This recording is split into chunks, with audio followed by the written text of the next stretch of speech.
Deseo enviar un saludo fraternal y muy cordial a todas las personas que observan este video. Sean bienvenidos, como ya es costumbre, a este espacio educativo y cultural que tiene como propósito compartir conocimientos en torno a las ciencias sociales. En esta oportunidad, mi deseo es compartir con ustedes una reflexión en torno a la sexualidad humana, más específicamente respecto al tema de la libertad sexual. Para poder realizar esta reflexión es necesario abordar 4 temas. El primer tema es los compromisos sociales frente a la sexualidad. El segundo tema es el asunto relacionado con la orientación de sí mismo en el desarrollo de la sexualidad.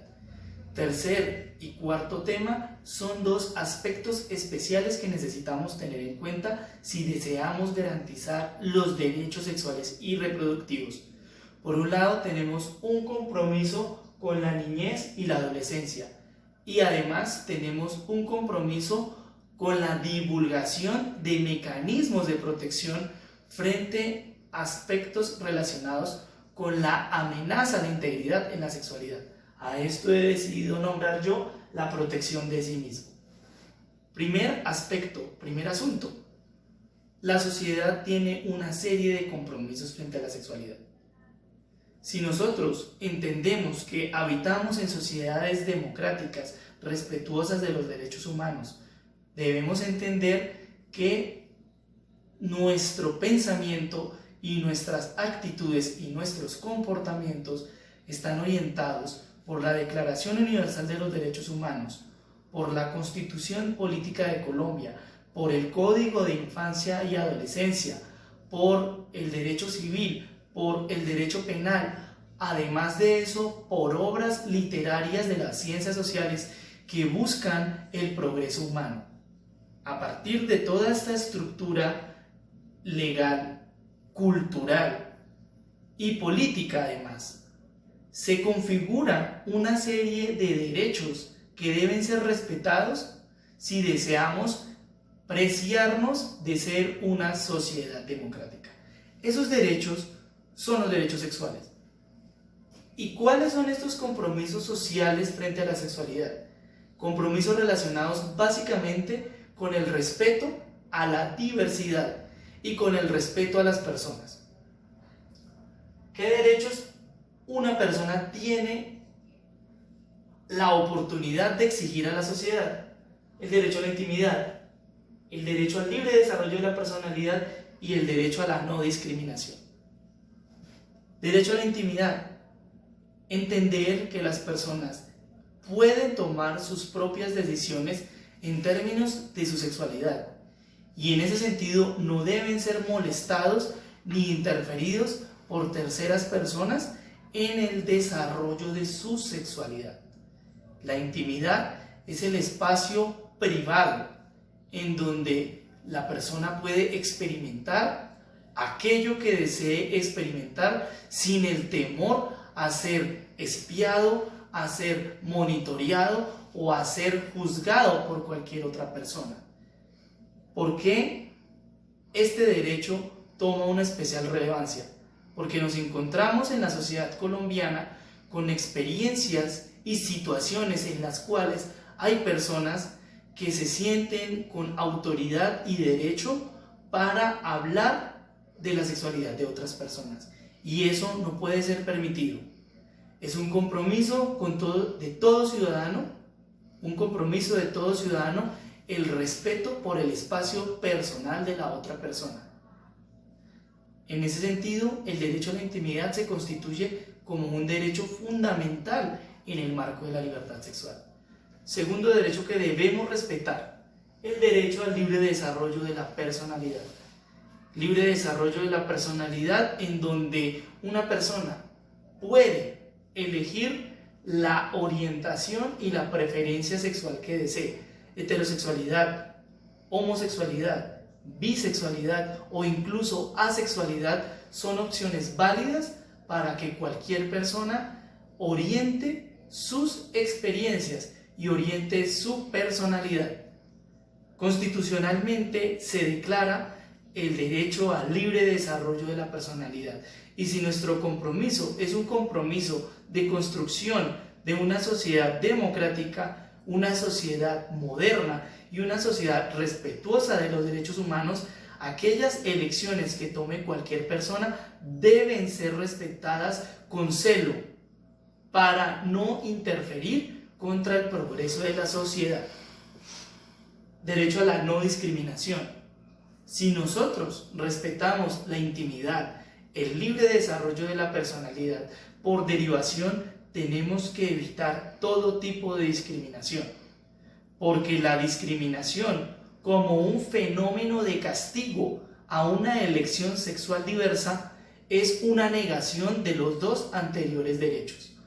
Discriminar a una persona, negarle sus derechos, negarle sus beneficios sociales por haber tomado una orientación sexual particular, debe ser algo inaceptable y debe ser algo condenado en las sociedades del derecho y en las sociedades democráticas. No discriminar, respetar la intimidad y respetar el libre desarrollo de la personalidad son aquellos compromisos sociales que tenemos frente a la sexualidad.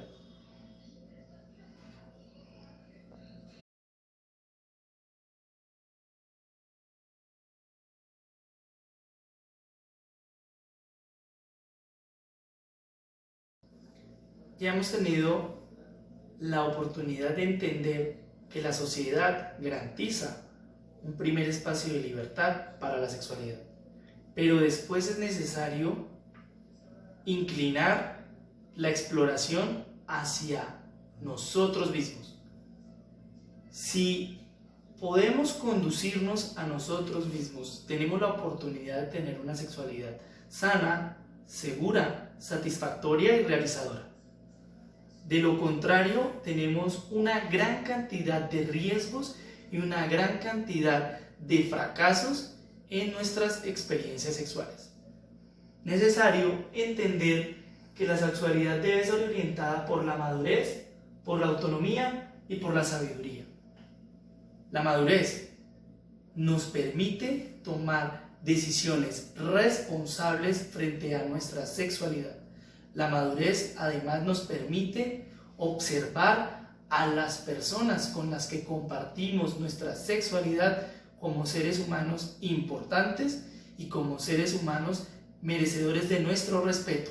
Autorrespeto y respeto por la otra persona nos permiten en una experiencia madura tener una situación sexual bien orientada. Por otro lado, tenemos la necesidad de ser autónomos. La autonomía es esa circunstancia en la cual podemos autodeterminarnos, podemos tomar decisiones y así no vemos nuestra sexualidad dirigida por una tercera persona. Si la sexualidad es dirigida por nosotros mismos, entonces será una sexualidad en donde nuestras decisiones llevarán a que sigamos nuestros deseos y a que sigamos nuestro bienestar. Sabiduría para poder aprovechar nuestra autonomía y nuestra madurez. Elecciones sabias, elecciones con profundo conocimiento nos permitirán llevar a unos niveles de mayor superioridad nuestras experiencias sexuales como experiencias humanas que están en el potencial de hacernos mejores y de hacernos más felices.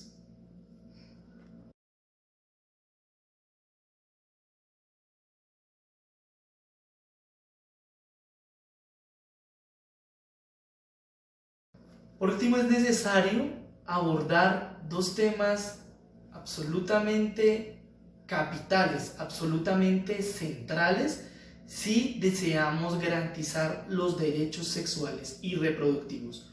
Por un lado, es necesario hablar del derecho a la niñez y la adolescencia, y por otro lado, es necesario hablar sobre la protección de la persona frente a amenazas sexuales y amenazas de violencia. En el sentido de la niñez y la adolescencia, es necesario establecer que debe haber un derecho antes de cualquier derecho sexual, y es el derecho a no estar sometido a la sexualidad de forma prematura. A esto he decidido llamar yo derecho a la niñez y la adolescencia. En tiempos antiguos, la sexualidad estaba vinculada a las personas de una manera opresiva y de una manera explotadora. En tiempos antiguos, en relaciones machistas, en relaciones de desigualdad donde la ventaja la tenían los hombres, a las mujeres se les sometía a la experiencia sexual desde edades muy tempranas, desde aproximadamente 12 o 13 años, en comparación a los hombres, que se les permitía un espacio de cultivo, de autorrealización antes de experimentar la sexualidad. Y en ese sentido, a los hombres se les reservaba hacia la sexualidad aproximadamente hasta los 22 o 23 años. Esto está asociado a un concepto denominado nubilidad. ¿En qué consiste la nubilidad? La nubilidad consiste en establecer un tiempo adecuado para el inicio de la sexualidad. Como en tiempos anteriores, las mujeres desafortunadamente eran vistas como máquinas de maternidad, entonces el espacio de nubilidad se le asignaba a los 12 años. Y al hombre, como si se le veía como un ciudadano, si se le veía como una persona potencialmente útil a la sociedad, se le permitía reservarse a sí mismo antes de entrar en los contactos de la sexualidad, y por eso se le observaba al hombre como aquel que tenía el derecho a la educación y a la mujer no. Ahora, en los tiempos actuales, eso se ha transformado y debe ser defendido. Debe haber un derecho para hombres y para mujeres a la niñez y a la adolescencia. Derecho que consiste en poder tener una experiencia de cultivo personal, de interacción familiar, de interacciones sociales, de juego, de libertad, de alegría, de conexión social, personal, familiar, en el amor, antes de ser expuestos a las situaciones propias de la sexualidad, que son situaciones que también llevan hacia la adultez. En ese sentido, legalmente se habla de la edad de nubilidad en relación a la mayoría de edad. Hablamos de 18 años para poder pensar en una edad de nubilidad. ¿Qué significa esto? Que la legislación y que la ciencia jurídica ha ayudado a la evolución de un espacio de protección antes del vínculo con la sexualidad. A esta protección le llamamos niñez y adolescencia. Por otro lado, necesitamos entender que las personas tienen derecho a protegerse a sí mismas, y para protegerse a sí mismas de potenciales actos de violencia sexual, es necesario que las personas entiendan cuáles son esas amenazas a la libertad sexual y cuáles son esas amenazas a la integridad en el marco de la sexualidad y las relaciones de pareja. Hay un aporte de las ciencias sociales a esta comprensión. Una autora de ciencias sociales de los años 70 desarrolló el concepto de la pirámide de la violencia. Y la pirámide de la violencia nos ayuda a entender esos actos sutiles o muy notorios que están llevando hacia situaciones de amenaza. Comprender esto es vital para poder tomar correctivos y para poder protegerse frente a esto. los actos de violencia de pareja o de violencia de género o de violencia en la sexualidad inician desde actos sutiles como piropos, como cortejo no correspondido, como acciones de disminución de la persona, como frases autoritarias y atemorizantes, frases tales como las mujeres están hechas para la casa o frases como las mujeres están hechas para tener hijos.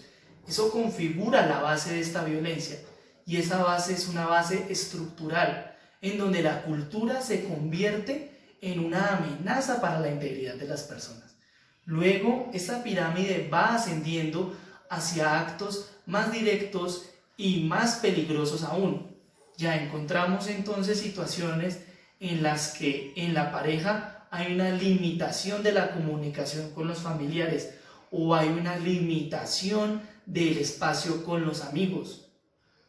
Tenemos el mayor ascenso en esta pirámide cuando observamos fenómenos ya directamente de violencia sexual, como abuso sexual, acceso carnal abusivo, tocamientos, etc.